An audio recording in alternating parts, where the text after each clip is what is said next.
Welcome to this tutorial on how to use Coinbase Sandbox. Coinbase Sandbox is a testing environment that allows developers to experiment with the Coinbase API without using real funds.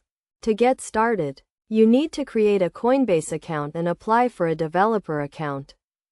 First, navigate to the Coinbase developer dashboard and click on the Sandbox tab.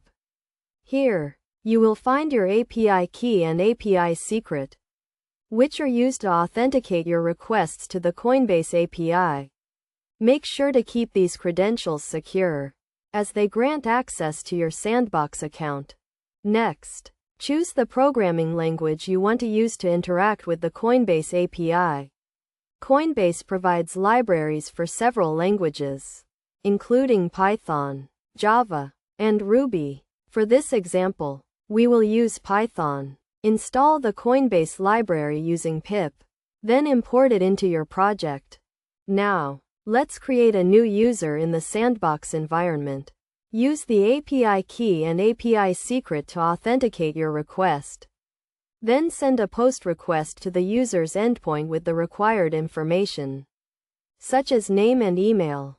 The response will contain the user ID, which you will use to create a new wallet. To create a new wallet, send a post request to the wallet's endpoint with the user ID and the wallet name.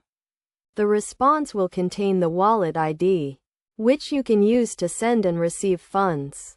Note that in the Sandbox environment, funds are simulated, so you can experiment without risking real money. Best practices for using Coinbase Sandbox include always using secure authentication, handling errors and exceptions properly, and testing your code thoroughly before deploying it to production.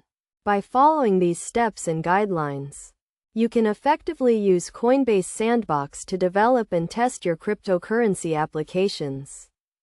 In conclusion, Coinbase Sandbox is a powerful tool for developers to test and experiment with the Coinbase API.